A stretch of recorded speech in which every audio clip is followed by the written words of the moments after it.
Hello and welcome to Rajya Sabha Television. You're watching The Big Picture with me, Frank Pereira. In order to structure the political funding better and to bring transparency, the Modi government made several provisions in the union budget of this fiscal year.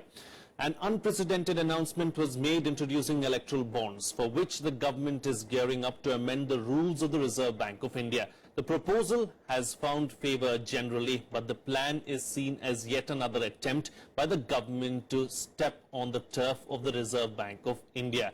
The electoral bonds, which will be issued by notified banks, can be redeemed by recognised political parties within a prescribed time limit. On this edition of The Big Picture, we will discuss if electoral bonds can reduce corruption. Joining me on the program today are Vikas Singh, former Additional Solicitor General of India, Noor Mohammad, former Deputy Election Commissioner, A.K. Bhattacharya, Editorial Director of the Business Standard, and we'll also be joined on the phone line by Professor Trilochan Shastri, founding member of the ADR. Thank you so much, gentlemen, for joining me on this edition of The Big Picture. Mr. Singh, I'd like to start with you, of course. Do you believe that electoral bonds can reduce corruption? Well, electoral bonds are more to do with eliminating black money. Hello. Yes, I can hear you. Go ahead. More to do with eliminating black money in the system and less to do with electoral reforms. I think the bigger step which the Modi government has already taken in the budget is that it has prescribed that a political party cannot take in cash more than rupees 2,000 rupees from a particular donor. That will really go a long way in ensuring more of electoral reforms than this. This is just a means by which an industrial house, if it wants to pay to a political party, it can do so firstly by check and secondly by not getting its identity disclosed. Although the fine print of these bonds have not yet been decided, but these appear to be a method by which, while investing in these bonds, you use tax-paid money, you pay by check, and in doing so you get some tax exemption as well. And these bonds are tradable, so you can, supposing if you buy bonds worth 20 lakhs, you can decide to give 10 lakhs to Congress party and 5 lakhs to BJP if you so desire, and another 5 lakhs to some other party. And each party can, use those bonds by encashing it from these nominated banks and use it for their election purposes. So basically it will be bringing in the black money will be, black economy will be sort of made white by this method. Electoral reforms, of course, more so because of the decrease in the cash limit. That is huge, because parties could, keep on collecting 18,000, 19,000 from people and collect crores and crores of rupees by showing these cash deposits. Now with the limit being brought to 1/10 to 2,000, it will become very difficult for parties to, amass big amounts of money, showing it to be cash donations. So I think that's a much bigger step than these electoral bonds for the purpose of curbing black money in politics. Mr. Noor Mohammad, I'd like to bring you into the debate. Do you believe that, the electoral bonds can improve the entire election process and bring about some transparency? Electoral bonds are going to be a kind of currency, isn't it? Which, as you said in the beginning, that it is basically encroaching upon the rights of the RBI to issue currencies. Number one. Number two, if you have electoral bond, now nobody stops you from giving cash to the political parties, which they will not keep into account. Maybe even today the amount of money shown as donations may be much less than the amount of money being really given to the political parties. So to that extent, of course, it has got a limited value. But of course, since these bonds will be given in form of basically through KYC, they will be coming through the system. So to that extent, as Mr. Singh said, the black money to that extent can be reduced. I fully agree with that. But as far as corruption is concerned, I think I don't think there is much of an impact on that, because then you can give in cash, and political parties need to spend a lot of money in cash, and I don't think that will make so much of a difference. The 2,000 reduction to 2,000 limit, of course, will make things difficult for them, because earlier the 20,000 below, it just have 5 people and you can have 1 lakh. Now you have to have 50 people to do that. So that, of course, it will make their job difficult. But in a country like India, where we have 125 crore people, Do you still believe that they won't find ways to bring in this money? Yeah, I mean, that of course is not impossible. But at least they can make things difficult for them. In this budget, actually, it's something very good that the finance minister has accepted that there are certain things going very wrong. He says 70 years after independence, the country has not been able to give a transparent political finance system. He accepts it. He also accepts the earlier system, the amendment made in RBI, Representation of People's Act, Company Act, the Income Tax Act, actually has made difference, but not completely eliminated things in the way it should be done. Sure. In my mind, if really you want to reduce corruption, is complete do away with the political funding, have government funding. In about 60% of the countries of the world, public funding is there, and they are doing pretty well. Sure. Okay, fair enough. Mr. Bhattacharya, let's first understand what these electoral bonds are. Let's talk about what we know thus far. You know, people are saying, or reports are saying that there'll be bearer bonds, and you know, designated or authorized banks can give them out. What else do we know? Well, as of now, what we know is that the RBI Act will have to be amended, because right now under the laws, is only the RBI which can issue these bonds. Now, RBI Act is being amended so that other banks, particularly the State Bank of India, can actually also issue these bonds. So therefore, the first thing that we know is that these will be bonds that will be issued by banks designated by the RBI under the amended Act. Number two that we know from the Finance Minister's statement is this: these will have a short duration bond, which means they have to be encashed within a period of 30 days, as the Finance Minister has suggested in an interview on the national television. So it will be 30 days, it may be 45 days, within which period they will have to be encashed. And number three that we know is this, that it is a scheme that is left to the discretion and volition of political parties and the companies or any individuals, which means that, and that is the point where I will bring in my views on it, which is that it is a fancy scheme, but it doesn't really tackle the real problem of political funding and misuse of money and corruption and black money. It is only gives you a big idea that, oh, I have got electoral bonds, but there is nothing in the system by which a company will be encouraged to buy those bonds by payment of check, and then nothing in the system by which a political party will be encouraged to take those bonds. The use of cash, use of undisclosed income and wealth and assets for political funding through the political parties can continue unabated, because there is nothing that stops this system. So in my view, both the schemes, even 2,000 rupees is a half-hearted attempt, because there is nothing in the books. You shouldn't have eliminated it. Just because the Election Commission has recommended that it should be 2,000, the government just simply accepted it. I don't think government fully applied its mind to whether in a country where is a poor country. Now, how many people will give 2,000 and below donation, below cash? If the entire move is toward digitization of the Indian economy, then why even 2,000 rupees should be in cash, and why not no money to be a political party to be in cash? That's number one. Number two, but before you continue with your point, can I say that then this merely looks like an eyewash, or is it too strong a word to use? It is not an eyewash. It doesn't move that far to tackle the question of illicit money getting into political funding. Sure. So if let us say take the question of electoral bonds. Now, if you are wanting to tackle the use of black money or corrupt illicit money for election funding, a simpler and a probably more effective way would have been, in my view, is to make sure that all political parties, their accounts and all their transactions come above board under a piece of legislation. Now, you can easily mandate that.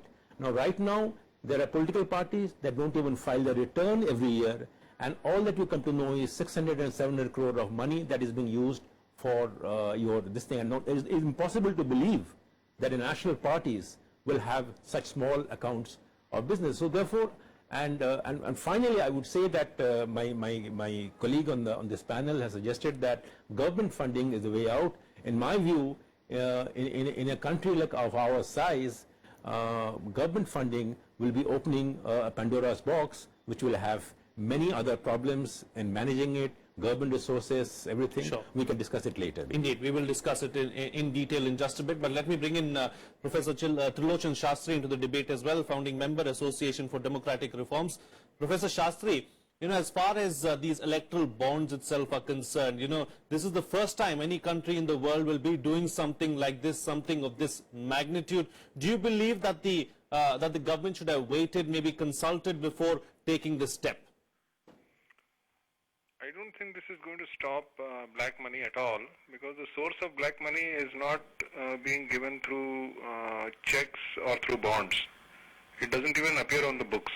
As the previous speaker said, a previous senior politician in Maharashtra said he spent 8 crores for the election, but he declared less than 40 lakhs, which is the official limit for expenses. So obviously 20 times the amount that is declared is actually being spent without any trace of where that money is coming from. It does not even reflect in the income tax returns of the political parties. So if the intention is to get rid of black money, the political parties have to clean up their own house, and number two, there has to be stiff penalties. And the best penalty for a political party is that such and such a candidate will be debarred from election, and if by chance he is elected, his election will be set aside because there is strong evidence that a lot of black money was spent. That is the best way to do it.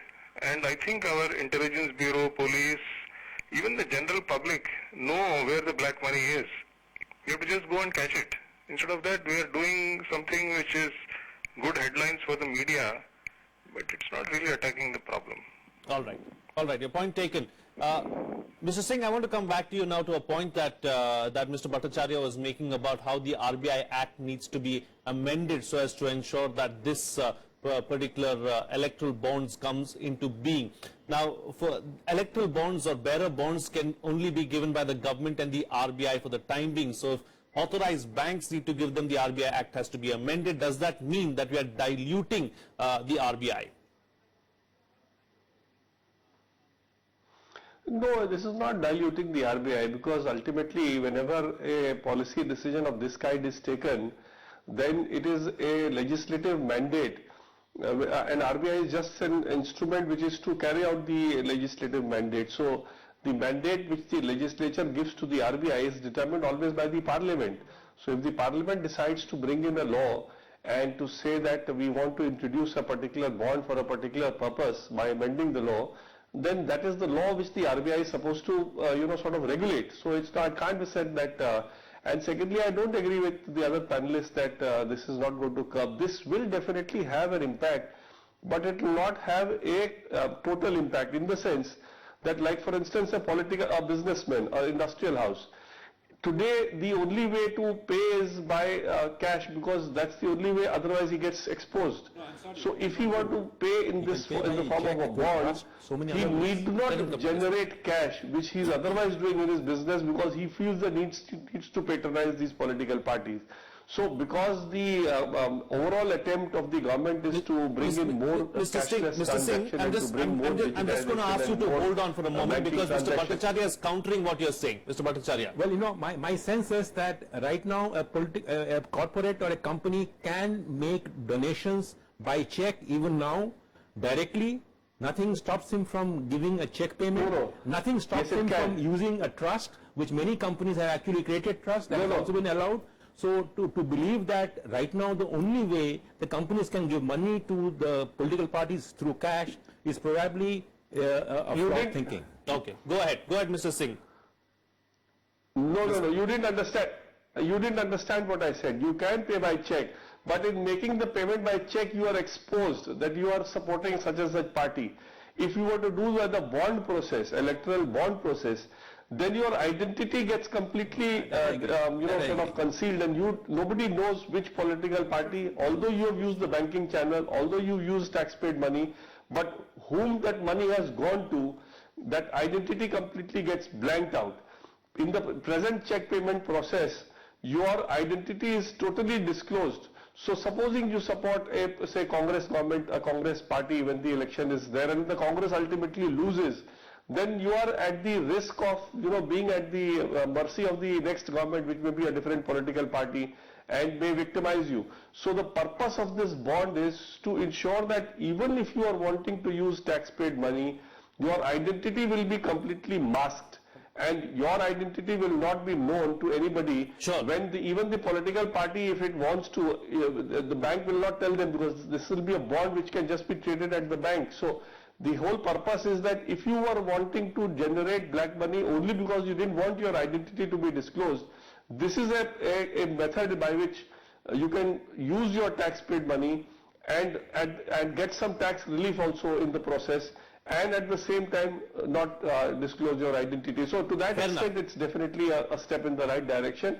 But as somebody else pointed out, the real question is that you should have more chartered accountants with the election commission, you should have more cost accounts, and you should have more tax people at the time when an election takes place, so that a more critical analysis is done of every political party of the election spending. Because I am sure in this country, if somebody were to do its job properly, you can easily identify what kind of money has been spent by a candidate. And if you are able to do that, point taken. I'm you going will to be get Mr. Noor Mohammad to respond to what you're saying, because he wants to come in. Exposing the candidate Mr. Singh, you've had your say. And also he will be disqualified because that is...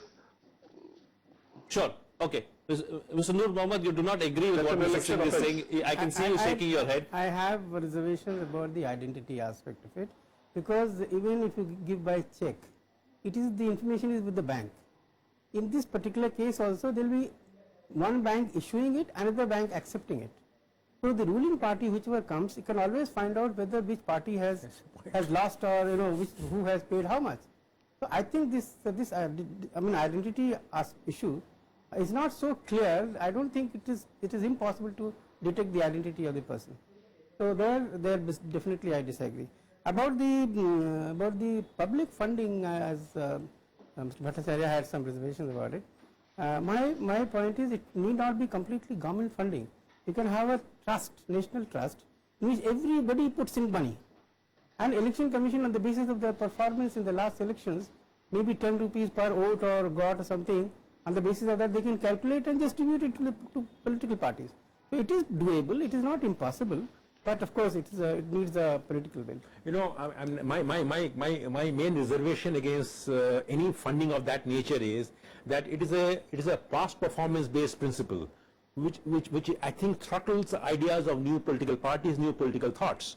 In a sense, in a situation of, let us say, in 2014, now before Aam Aadmi Party was born, I am not a proponent of Aam Aadmi Party, but I am giving it as an example, which means that in 2014, Aam Aadmi Party, which was just born, would have no claim to that fund because it is a new party, it has got no track record. That's a very valid point. So how do you decide that X party, Congress will get so much, BJP will get so much, and a new party will get so much? So there has to be some criteria. So my sense is this funding idea is a great idea, but I don't know whether we have got the formula and the principles in place which doesn't discourage or doesn't bias new ideas, new parties from the thing. Like Mexico and all, they follow it. The new parties, there can be, we can always provide for these kind of new things, innovations. But in general, major parties fighting elections are very well known. They are generally the old ones. New ones, one can definitely take care of that by a proviso. So and that will in fact ensure that whosoever is performing, he gets the money refunded in a way, because whatever you spend, ultimately you get the money refunded on some pro rata basis. Sure. What is happening today? The not recognized party, registered but not recognized parties, basically they are becoming the conduit for transferring, for taking money in these ways. Maybe No, I'll just come to what we can do in my last segment, but before that, let me bring in Professor Shastri into the picture once again. Professor Shastri, what are some of the best practices that we can follow here in India, maybe so as to ensure that we improve the whole electoral process? Put people with black money in jail. It's not very difficult to do so, whether they are from within the political system or not.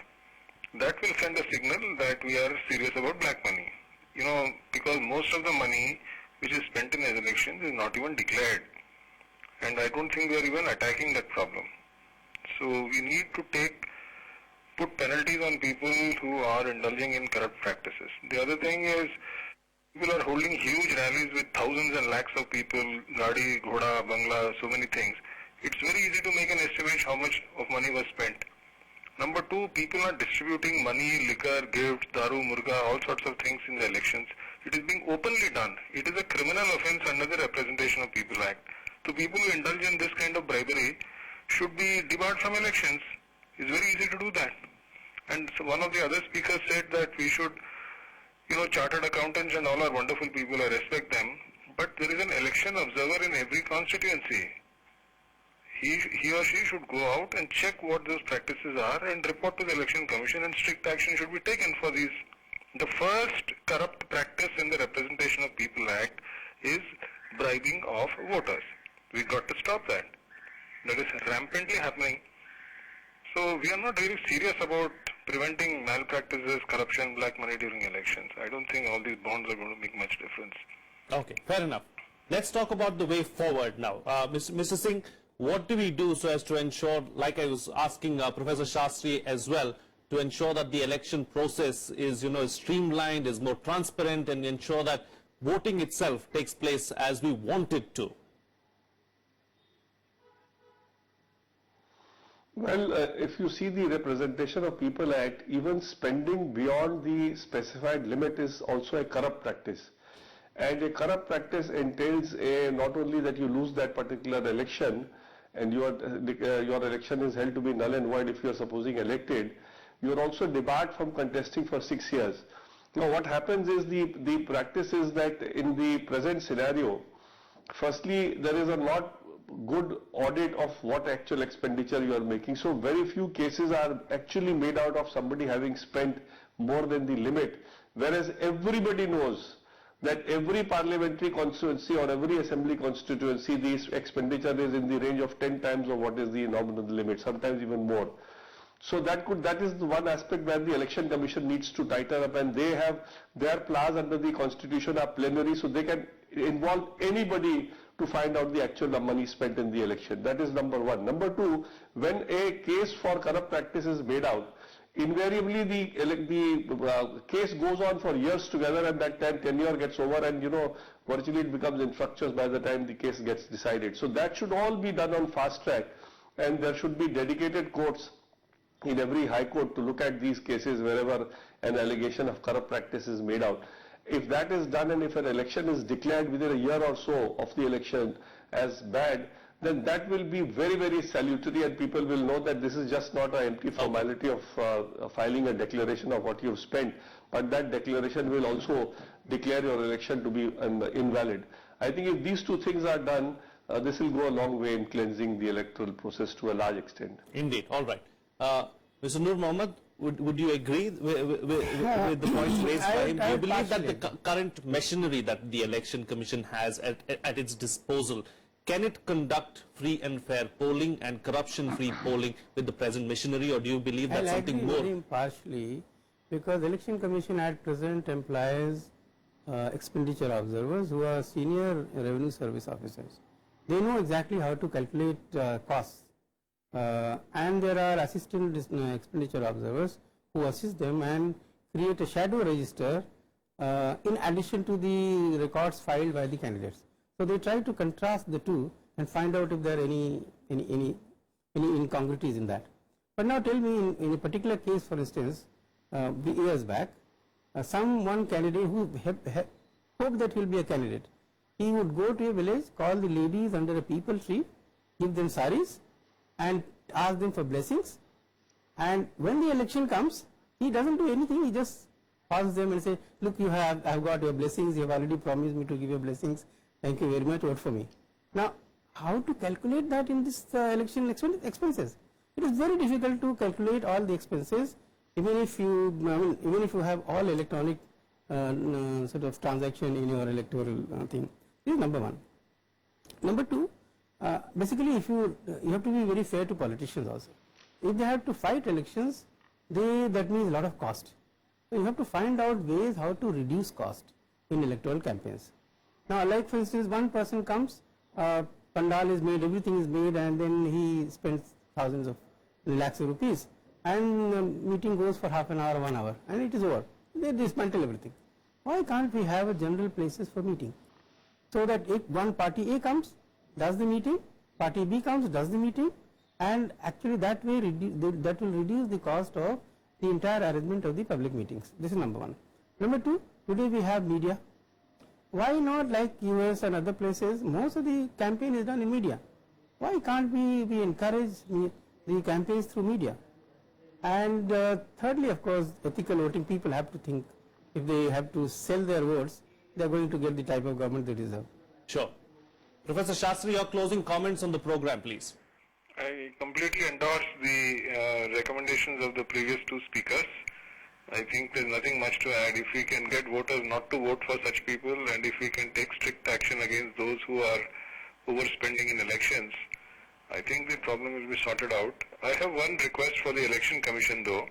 They carry out voter awareness campaigns where they say please register and go out and vote. I think we need to carry out continuous campaigns that accepting and taking bribes for votes is a criminal offence. If you find such activities going on, please report it to the Election Commission. You know, they have all these hoardings all over, big celebrities are asking people to vote. They should add this message. And I think that will have a salutary effect after a couple of rounds, and people will sort of realize this. Indeed, all right. Not a healthy practice. Sure. And Mr. Bhattacharya, your closing remarks on the program. Well, I will reiterate my point that stop all cash donations to be received by political parties.